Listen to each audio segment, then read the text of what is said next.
right, welcome everyone. Welcome Blockheads. This is Wednesday, June 5th, 2024. This is episode 83 of Business on the Block.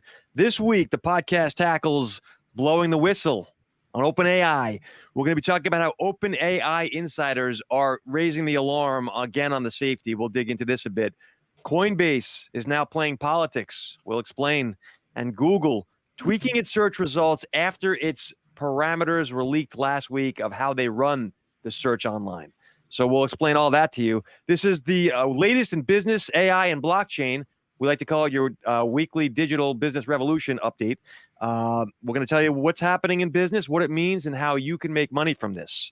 I am joined as always this week by my lovely co-host, Michelle Peterson-Clark. Good afternoon, everyone, or good morning to the US. And my handsome colleague, Mike Neubauer. Handsome is accurate. Good morning. Michelle will bring the marketing chops. Mike brings the operations perspective, and I will bring the strategy. All right, so I'm taking us into story number one. OpenAI insiders warn of a reckless race for dominance. A group of OpenAI insiders has blown the whistle on what they say is a culture of recklessness at the firm.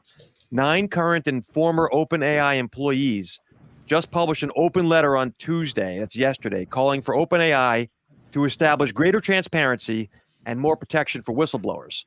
The group's accusing the company of not doing enough to prevent its AI from becoming dangerous. This is a story we've tackled before, but it seems to be not going away for the company. Thoughts around this? Michelle, we're going to start with you. What do you think's going on with OpenAI? Should we be concerned? So there's a couple of things in this article that I think we need to talk about. And yes, we should be concerned in answer to your question.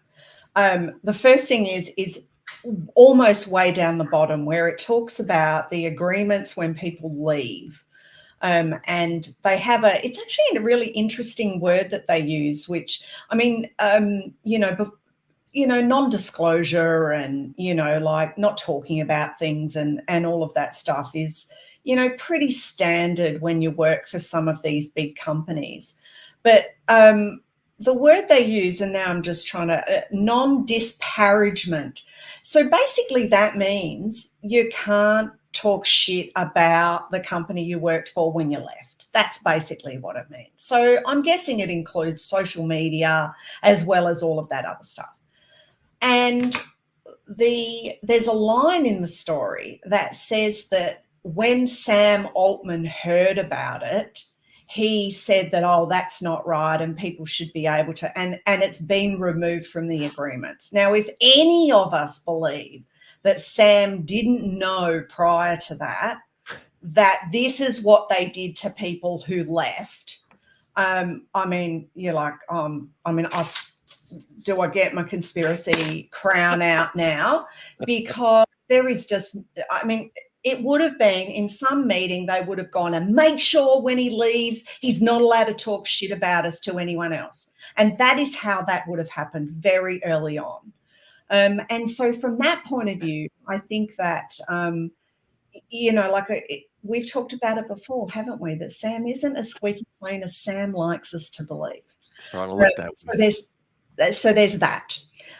Secondly, I think that there has been, and we've talked about it since the very beginning of, what was it, November 2022 when ChatGPT-3 was released, that unless there's some guardrails put around this stuff, it is just the Wild West and open slather for them to do, say, and issue anything that they like. And it's happening earlier probably than we thought. And so from that point of view, I think we need to take anything that they say about guardrails and safety with a grain of salt. It seems like everything in AI happens sooner than people expect, right, Michelle? Mike, what do you think about this? What's going on with OpenAI? Well, first of all, non-disparage, non-circumvent, non-compete, NDAs, these are all very standard when it comes to contractual obligations between employer and employee. So that kind of language is not really surprising to me. But you know what this is really setting the stage for? It's setting the stage for a lot of I told you so's. And these I told you so's are going to come from the people that used to work here. And we haven't seen the mess that they're, warning us about at this particular stage, but ultimately it's going to get to a point where we will not be able to reverse it using the same systems that we're accustomed to. So where does this all end up? I mean, we're building this plane as we're flying 100 miles an hour here, right? Or even faster if you're in a plane, hopefully. But the reality here is that like with where OpenAI is, we talk about guardrails, we talk about regulations, we talk about security.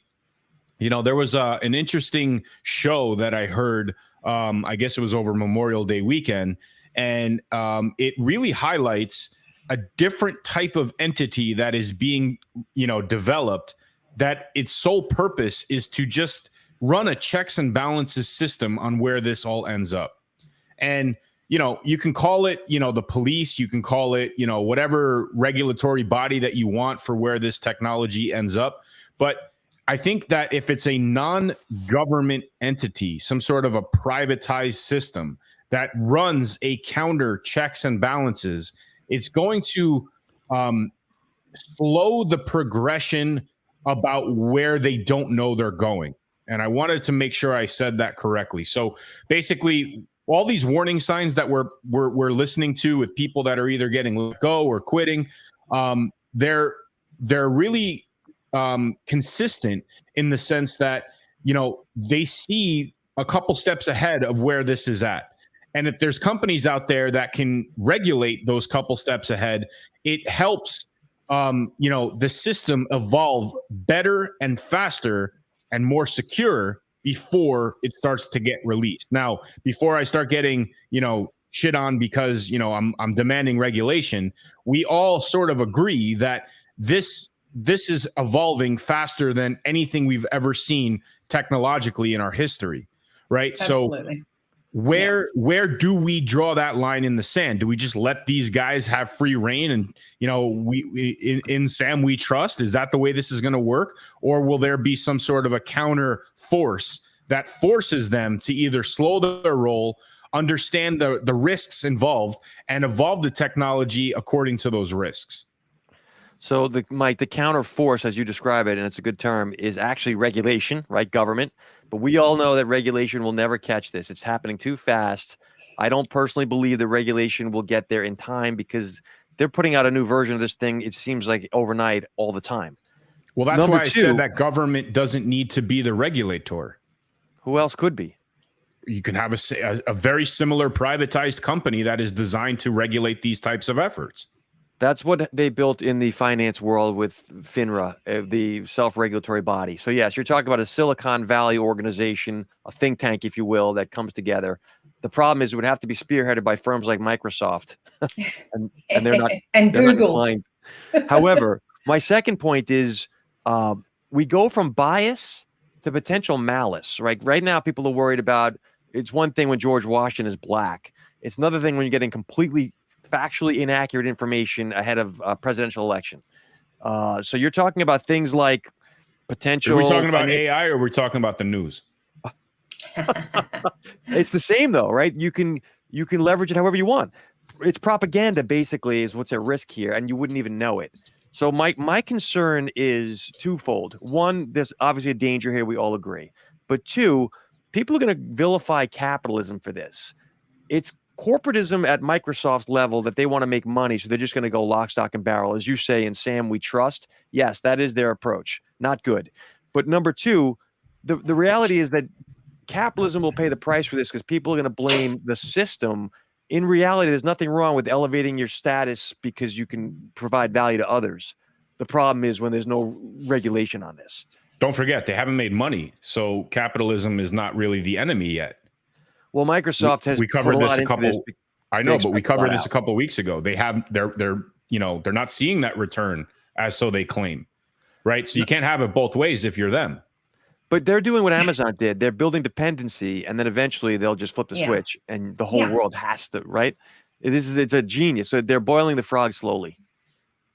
It's like the companies who create the drugs that you get addicted to, and then they create a drug to get you off the drugs that you got addicted to that they created in the first place.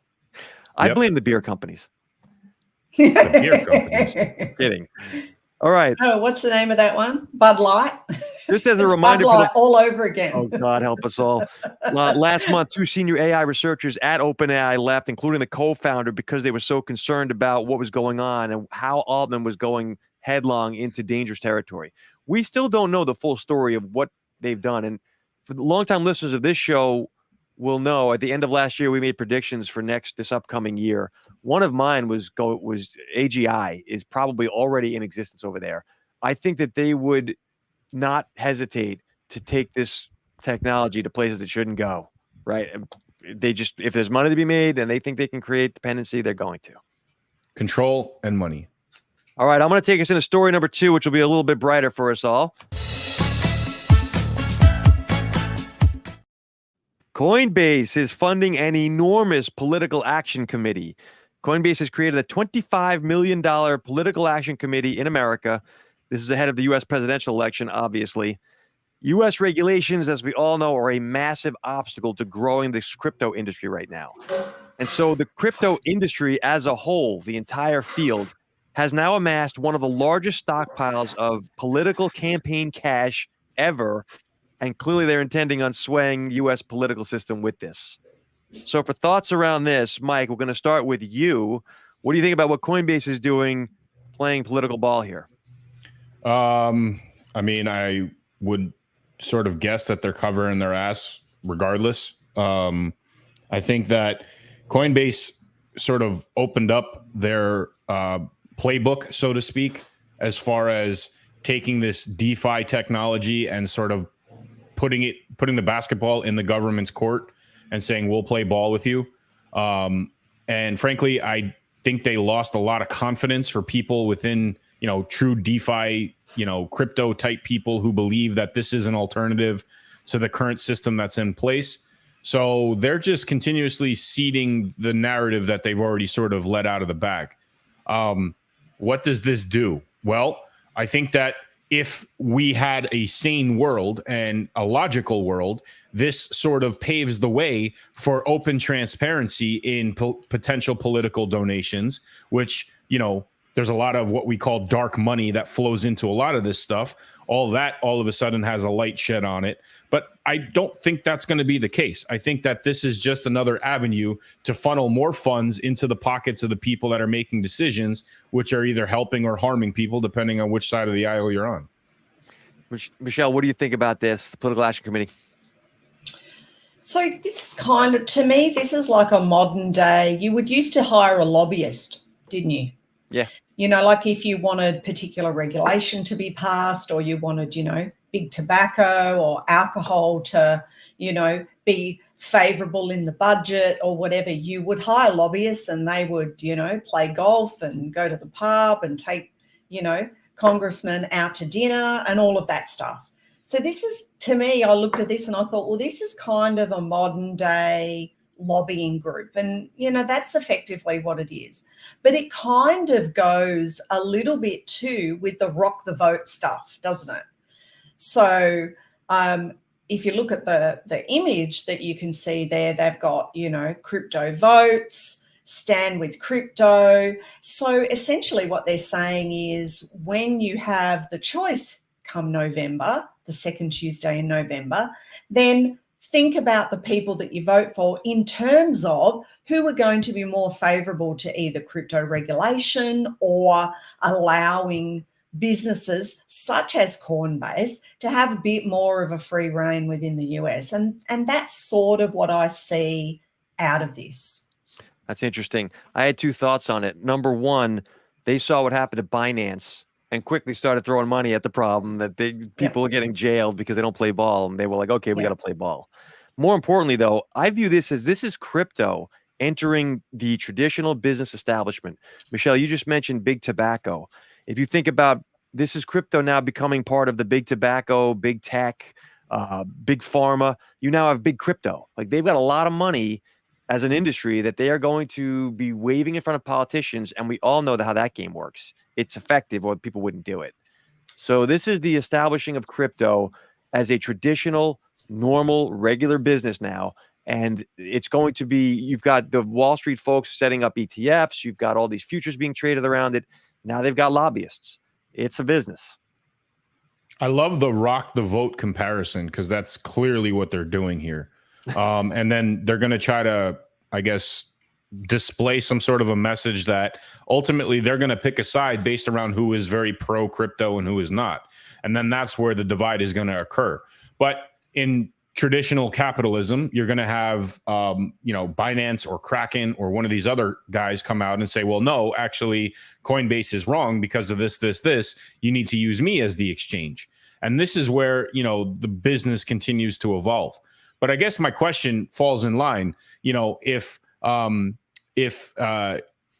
Kutcher and Mila Kunis get attacked by the SEC for their NFT collection because there's no real defined regulations, again, we're turning a blind eye once it has a political motive. And where's you'd have to have regulations though, Mike, when congressmen are involved. I understand that, but my point is that we've had this discussion many times on this show. The regulations are clearly muddy, are specifically muddied and not clearly defined for a reason, right? And is this the reason? Because you want to create these packs where you can start funneling these crypto funds into these particular political parties? Again, this is only a U.S. type system with respect to where the election is this year. Where does all that crypto donation end up coming from on a global market? So initially, this was a banking financial concern, right? This was the central bank was the main problem here, if you will. And it wasn't a politics thing. It has now progressed into a politics thing because this is going to force politicians in the U.S. to decide their position on crypto, right? There's money at stake for them. They could potentially have a huge meal ticket, re-election campaigns, etc. If they're pro-crypto, they get potential access to this money. If they're not, they don't.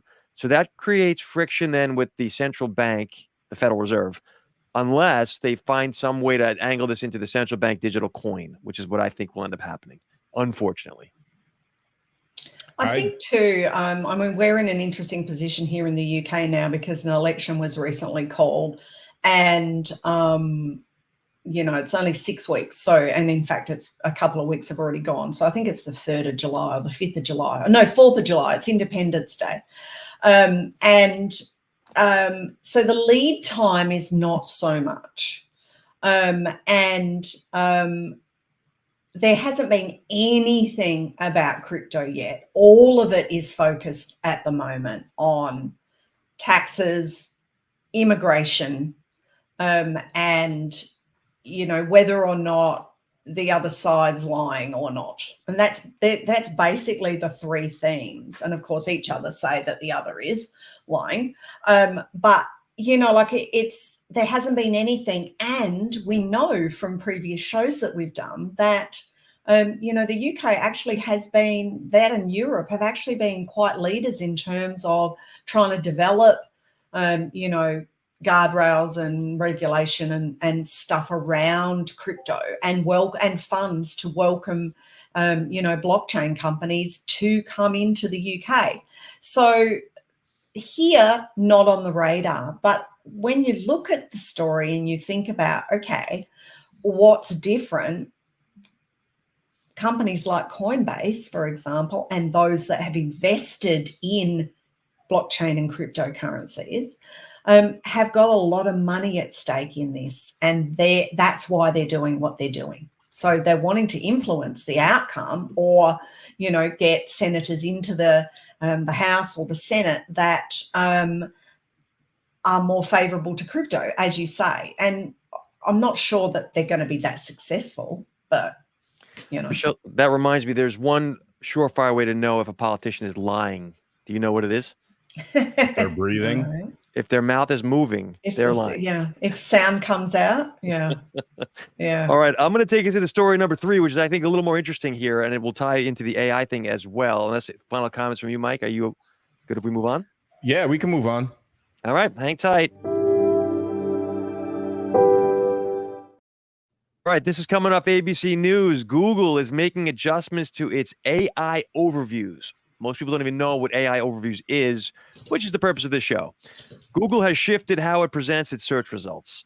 AI overviews is basically an AI summary it's an answer box at the top of the search results page 1 on Google. So they only just started doing this recently. Google is already adjusting this feature after users have complained of, and I quote, odd and erroneous responses to online searches. So the AI is recapping summaries so people don't get to the website, but it's recapping them wrong. It's inaccurate. And so Google is tweaking this. I think this is interesting because for the first time in 20 years, Google is really having a problem with their search. There was a story earlier in the week. They had 14,000 search parameters, how they actually run the search, was leaked online from inside the company. And so I thought long and hard if this is a conspiracy corner or not. I'm not there yet, but we're gonna get these out the ready, because Google is basically juggling. This is their crown jewel, how they make their money. It's not going well for them right now. Let's say that. Thoughts around this, Mike? I'd like to start with you if you don't mind. What do you think? What's going on with Google? I mean, you really want my honest opinion, or you want me to comment on the story? Always. Look, this is almost becoming a comical meme at this point. It's like every attempt that Google makes to try to rectify the shit show that they put out of the box initially is just making it worse. It's almost like a quicksand effect. The harder they struggle to get out of it, the deeper they go. But again, I think that, any longtime listeners of this show, and we obviously have several thousands of them, they would sit here and agree that, there are still massive fingerprints on everything. And if you think for a second that a Google algorithm, forget about AI, a Google search algorithm does not have fingerprints on it, you're sorely mistaken. And look, I deal with this on a day-to-day basis. So I have clients that, I'll do web development for, SEO work for, and, they'll call me up and say, hey, man, I was ranked number 3 last week and I'm number 30 this week. What's going on? And it's like, you try to explain to people, like, it just doesn't work in this uniform system, right? There's so many variables at play. It depends on the user's search history. It depends on the different types of input variables that are put in. It depends on how often they've searched for the same thing. You're never going to appear in the same location on multiple searches in multiple browsers, right? So you can go to Google, you can go to Chrome, you can go to Bing, you can go to all these different web browsers and pull up different results. That in and of itself should show that there's not one specific system that is designed to pluck your website or your information out of. It's all predicated on all the various variables that are inputted on the back end of the particular website. Now, enter AI. Can AI easily read this information? Yes, if it's inputted in some, standardized language. If not, AI is just going to get easily as confused as the search algorithm is. So it's going to take a long time for any of the AI tools that Google implements to have the same user type confidence that they would have with the search result. But you have to understand the difference between what AI provides as an output to what Google's algorithm provides as an output. Google's algorithm provides the output of content that is embedded within a website. The AI system translates the information and provides the information citing the website that it's pulling the data from. Two totally different outputs. So here's this quick summary of this is that, Michelle, I want your thoughts on this. Google is integrating AI into their search results. It's not going smoothly. Mike, you raised some really good points there. Michelle, what are your thoughts on this? So I just wanted to do a little sidestep if we can, because we are a business show and we talk about business stuff. Let's talk about SEO right now.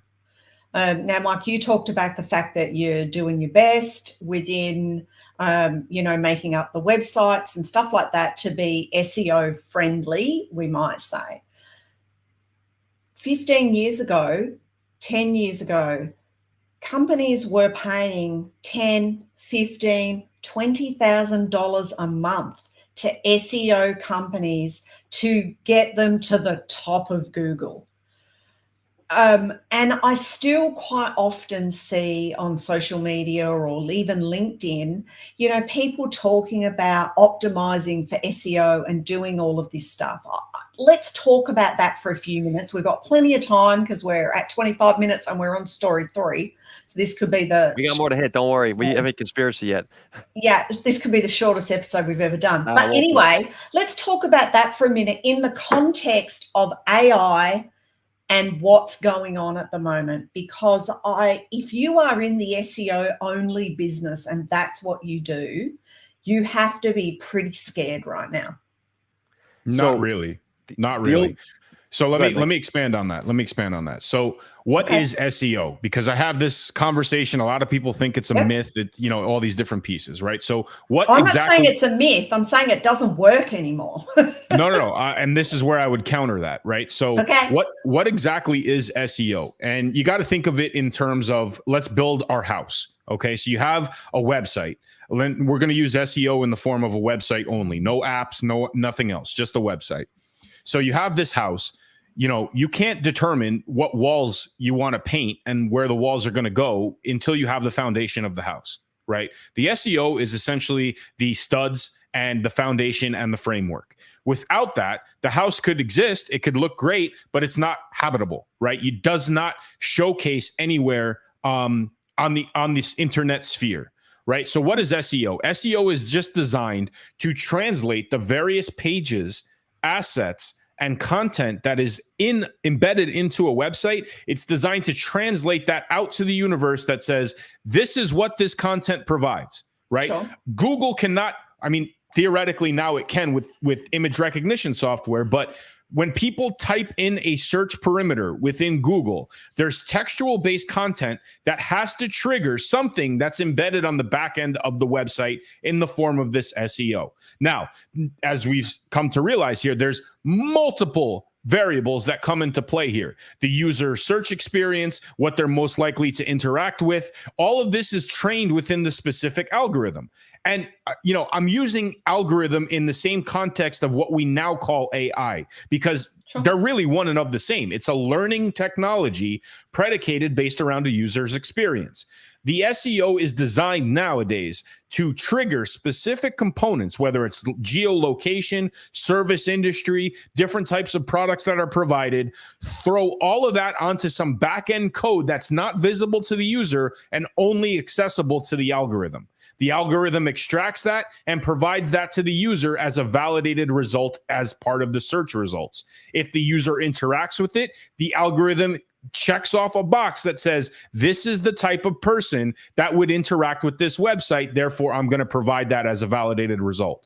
Everything I just described to you is an organic search result. Paid is a whole different discussion, but the way that the algorithm is trained, everything that is absorbed in the foundational infrastructure of the SEO feeds that information within the algorithm, and it continuously builds that snowball over time. Here's why I think you're both right and you're both wrong. SEO, I'm going to make this even simpler than you did. My great description, by the way. That was interesting.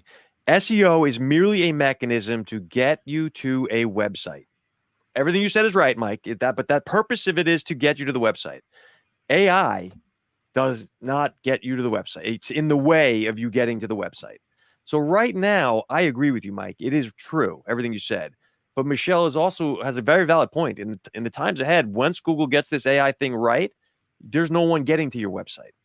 And that doesn't mean SEO goes away. It evolves. No, it evolves. And that's the correct way to put it, right? So like you have these different hooks. So if the algorithm, whether it's AI or the future of what Google search algorithm is able to extract the information from your website and provide that as the result, instead of providing the website for the user to go into in order to get the result, this is where we are going to experience those higher rankings from the information that's embedded on the back end of this SEO within your website. Now, the front end might not mean anything anymore. You can build an entire website on the back end alone, and the AI will extract that information and provide that as the validated output to the user in some simple platform. We'll call it ChatGPT. All right. So at this point in the program, I'm going to ask my esteemed colleagues here to grab the tinfoil hat, because I'm about to take us to a different section, which is, we're not leaving this topic, by the way. We're about to discuss Google's algorithm, because it ties right to what you're saying, Mike. We found out recently that Google's algorithm works differently than we've been told for almost 2 decades. And specifically, Surprise! I need a new tinfoil hat. Google has said specifically the company repeatedly denied that click-centric user signals are employed. They are, in fact. They denied that subdomains are considered separately in the rankings, when in fact they are. They denied that there was a sandbox for newer websites, but they do. They bucket them in the new ones. They denied the domain's age is collected or even considered, when in fact it is. There was a whole series that was listed. And again, there were 14,000 parameters were leaked online of this is how the search works. And a lot of it was completely not what they have been telling us. So, to your point, Mike, number one, we don't even know how the thing really works. Never mind, like they're not, we don't have the secret sauce, obviously. And then number two, we're supposed to figure out the SEO on this to try to make sure with a new piece of AI coming in, it's almost impossible for the business owners. Well, it's not if you use the right tools in order to feed one machine into the other, right? So AI tools to examine where the algorithm is in order to maximize display and branding search results. This is where we would leverage the tool of AI in order to counter what the algorithm evolution looks like.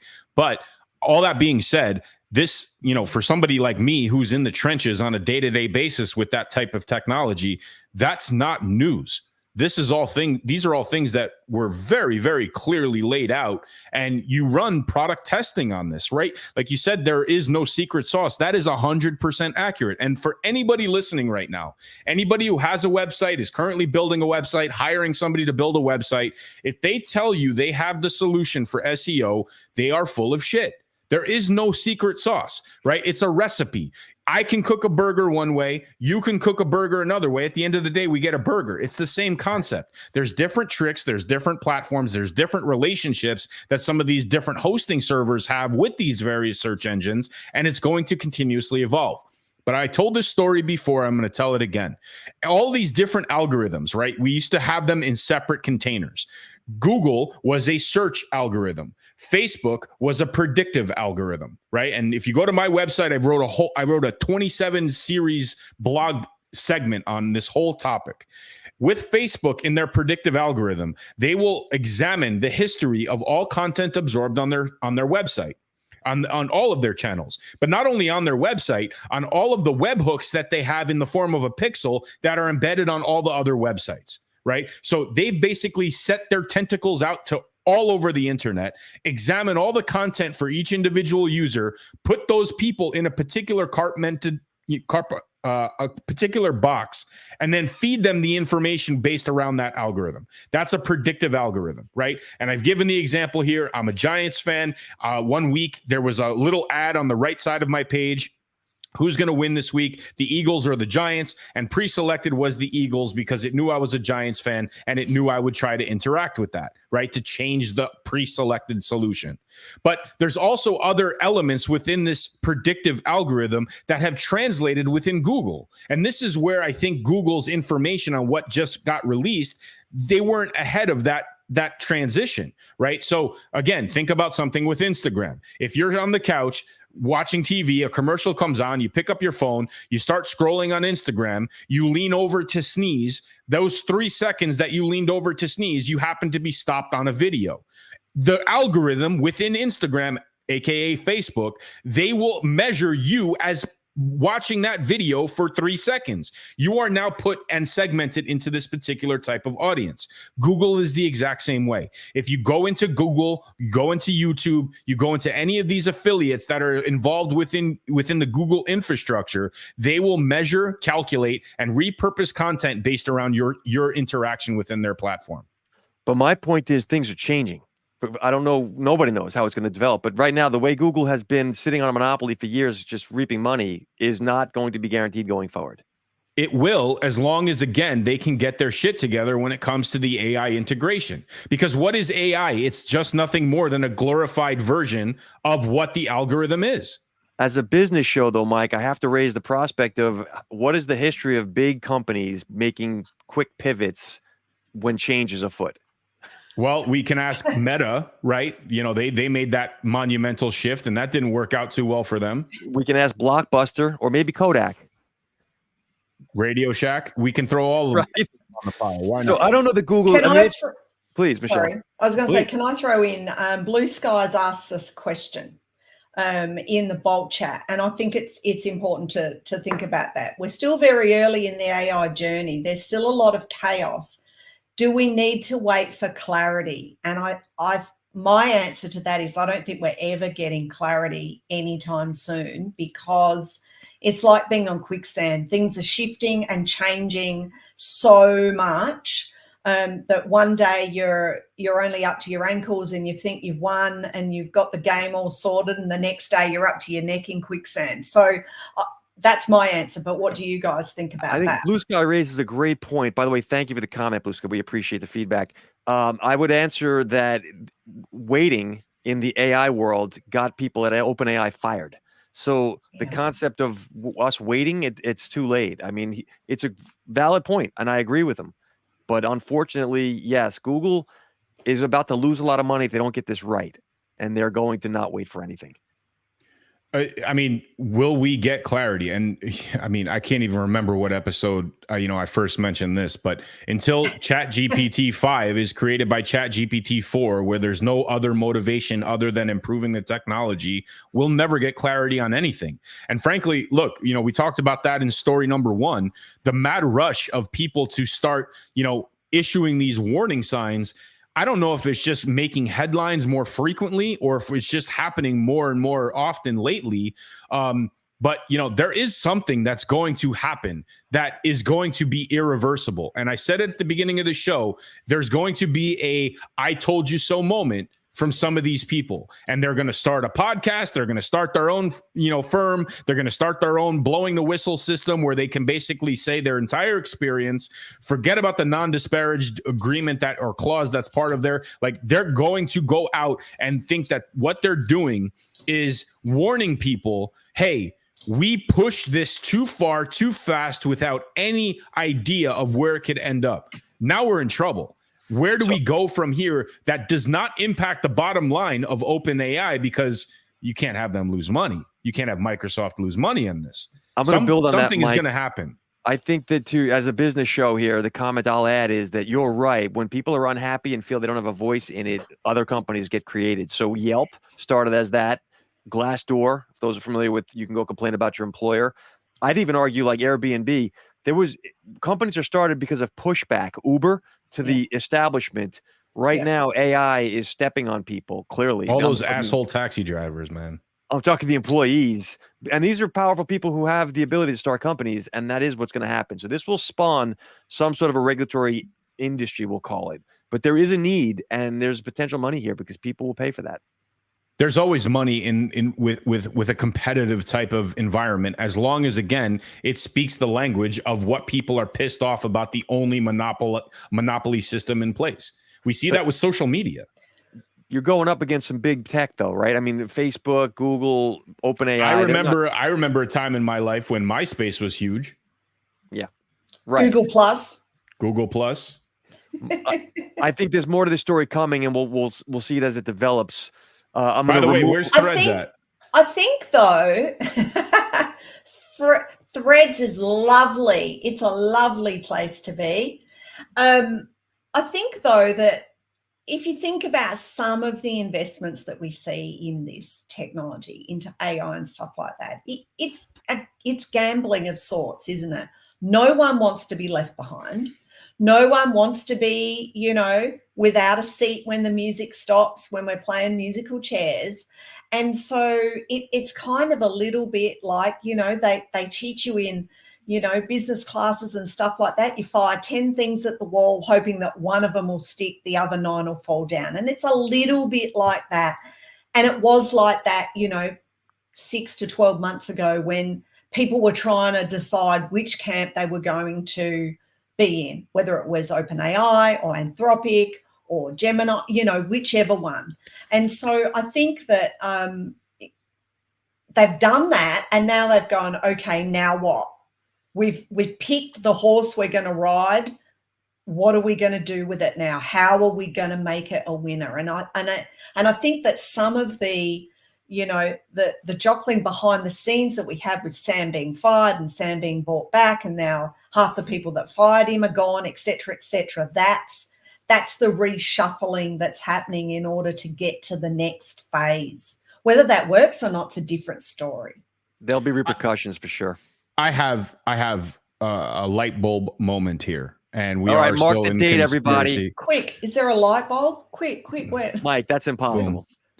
And we are still in conspiracy corner, so I can get away with saying something like this. But again, we always revert back to the underlying technology on what the driving force will ultimately be behind all of this, right? It's not going to be some server farm. It's going to be blockchain. Now, what happens in a world where instead of defining or deciding who's going to regulate everything that's happening with the development of this technology, what if, hypothetical, there is some sort of a uniform agreement that any development in the technology lives on the same chain? Now, when it comes to something like that, and we've discussed something similar in the past where there's going to be different chains for different industries and different purposes, what if there's just an AI chain that everybody has to play by the same rules with? I like the idea and it would work. However, who controls that chain? That, again, we keep trying to go up the pyramid until we get to a point that there's no point. You're right. Who controls that pyramid? But what if the way that a blockchain is originally set up, it's not owned or controlled by a specific entity. It's controlled by a series of nodes that are controlled by DeFi people. Yeah, so basically blockchain can supplant all of regulation. You can regulate via blockchain. That is the whole purpose. And as we've said of this program, Mike, to your point you just mentioned, it is what will regulate AI in the days ahead. One day, the only way to control a self-autonomous thinking machine is with blockchain. So I agree. The issue is right now, the blockchain builder is going to be a Microsoft, and they're not interested in that. I disagree. I mean, we can ask our friends at Bolt. Did Microsoft build their chain? No, I agree with you. But if you want to have a standardized, everyone agrees to use that chain, they have to have a say in it. No. Again, Microsoft is a player in the OpenAI development, where the standard of where that AI system lives. Microsoft might have a say in what happens with that, but if there needs to be agreements in this hypothetical, right? And if Microsoft is the only one that does not agree that that's going to be the case, that's basically saying, hey, I'm going to take this money in, but I'm not going to show you where it came from, right? It's sort of a closed door effort that they have. Where's the trust in that type of system? The end user is ultimately going to make that type of result. That's called the for-profit company. And look, I just saw it pop up in the chat itself. I didn't want to say it, but since he said it, I'm going to say it. It's a DAO. We're creating a regulatory system in the form of a DAO. I love it. Who was that? Yes. Arif. Arif, Yep. 100% correct. That's a great observation. Highlight that one, Mike. People don't understand how DAOs work, by the way. The decentralized autonomous organization we know that. is right. Is the answer that we'll get to when people start to figure out what the problem is. And who has control over that? The same way you control whoever runs your government, right? Right. It's the same concept. You have a specific perimeter in place that you have a say in, and you invest into that say in some capacity. And, within the boundaries of whatever regulatory body is controlling that DAO. Again, we keep moving up the pyramid on who's in control.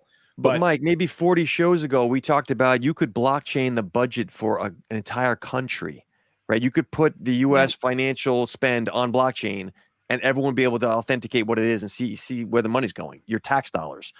That will never happen because of the control factor. And that's the problem in the AI space right now with big tech. But 38 episodes ago, we've also discussed, options of how that's being brought to the table. Again, It's just a matter of who, and I've said this a few episodes ago, the biggest power move that you can have when you have power is relinquishing power, right? So if you forfeit the ability to control that type of system and you make it so that it is public domain and it has to be from now until eternity, like you're setting a new precedent that is paving the way for a self-governing, aka DAO type system. So Mike, the phrase you're looking for is power corrupts, but absolute power makes you want to make a blockchain. Yes, or be a part of it. You know, I if you agree with make you, it, you but it's have not going to questions happen. too. It's not about the tech. We know the tech works. That's proven. It's that you're running into centralized authorities that aren't going to want. They're making money. I totally agree with you, man. And it's a power struggle at the end of the day. We're still in conspiracy corner, so we can have these hypotheticals. And until the power and the money are off the table, these types of systems will continuously evolve around the system that benefits those who have that type of power. I don't disagree with you in any capacity with that. However, when it comes to the evolution and the massive, or I guess the extremely quick evolution of where this AI is going, the regulatory bodies that have this power, control, and money are not necessarily behind the advancement here or the regulations. So they're going to be left sort of behind. So, for example, when some politician comes out and says something and somebody just goes to AI and figures out that that guy's full of shit, his credibility is gone. There's no more hiding behind big tech to censor that kind of stuff. Michelle, final thoughts before I do the recap? I think that we're a long way from there being no regulation and no controls and AI and DAOs, sorting it out. I don't think that, that's right. utopia maybe. I'm going to roll us up in here. These are the stories of what we hit today. Episode I know 83. we can make a metaverse, and that can be what happens in the metaverse. Mike can be our leader. I am the leader anyway in my own metaverse. So those who want to join my world, you're more than welcome to. So we touched today on OpenAI. There's a whistleblower movement against the company by current and former employees. We touched on Coinbase creating one of the largest political action committee funds, a slush fund, if you will, of $25 million to influence politics, and Google struggling now to make adjustments to its AI overviews, the way it's changing around search, the way it said it did its search. There's a lot in flux over at Google. Thoughts around this? Final thoughts? Michelle, we'll start with you. As we've talked about from the very beginning, that AI opens a whole new can of worms than we've been dealing with in terms of regulation and controls of blockchain and crypto in the previous 5 years. And it's not, we might be able to say we're not in the beginning anymore, but we're also not even in the middle, and we're certainly not near the end. And in terms of how this is going to go and how quickly it goes, I think that we need to, I'm not sure, I think we're going to go beyond our predictions by the end of the year, Mike. But my 40 episodes is going to be, for sure, it'll be like 50. Mike, final thoughts on the stories we hit today? I mean, we did cover a lot, and I hope that ultimately it did come around full circle to what we originally brought up within the context of this episode. But I think if there's a couple things that we can take away, Google is still playing catch up, and maybe the old system of Google is starting to fade away, or it needs to evolve a little bit faster with where AI is. But let's not forget, they have a tremendous amount of money and a tremendous amount of power still. So until that sort of becomes secondary to the need in order to advance in the technological race, they're still a very big threat. So we need to be conscious of that. We need to be conscious of whatever efforts they're trying to put forth and call it out like a Black George Washington when it does happen. For my take on it, I agree with you, by the way. Number one, I think crypto is becoming a regular established industry with the old political action thing. Number two, OpenAI concerns me greatly. I feel like there is a need for a regulation of some sort, whether it's self-driven or external. So I'd like to see that develop. And number three, the one that I would say is the short term, keep your eyes on the most at the moment, Google changing around its search is going to impact SEO. So it impact a lot of companies will not make they won't survive if that gets changed too radically too quickly, because they depend on it. So as a business program, the weekly insight to the digital business revolution, Google changing around what they're doing is going to be incredibly impactful for good or bad, and keep your eyes on that. And I'll make another prediction here, just again, to recap the SEO side of this. The AI systems that are in place are going to evolve to read the evolution of the algorithm in real time and change the SEO on the back end of the website. That is going to be something that is not a fundamental foundation from the beginning and evolved over time manually. That is going to be a continuously ever evolving process that AI will have its tentacles in. Mike, that's a wonderful insight, and I mean that. And that is the purpose of this program, to give you guys the thoughts and angles that you're not going to get in the regular news. This is not a get-rich-quick program. We come every week, every Wednesday, 9:30 a.m. Eastern Time, live on YouTube. We do it live because we want it to be an interactive conversation. We believe that what's happening in the world of blockchain, AI, and business overall needs to be a second set of eyes, let's say, that's not just how do I make a quick buck, but what is the trend going on here and how can we get ahead of it? Because the reality is we're all becoming entrepreneurs, even if it's a side hustle thing. We have to understand how business runs, and it's changing fast. I want to shout out. One thing we always agree on is that the technology is here to stay. Yeah. Right. Regardless on whatever we discuss, whatever we disagree on, that is the one fundamental nucleus that I think fuels the need for a program like this. Shout out to the Bolt Nation. Thanks for the comments, folks. We appreciate it. Blue Sky, everyone people who have been commenting from the beginning, we notice you and we thank you. We'll be back next week, 9:30 a.m. Eastern Time. In the meantime, if final thoughts, goodbyes from my colleagues. 2:30 p.m. British summertime. All right. These clocks. Bye. So we're in multiple countries for those who don't know, so this is always an issue with us. All right, Mike, you final thoughts? Peace. Thanks, everyone. See you next week.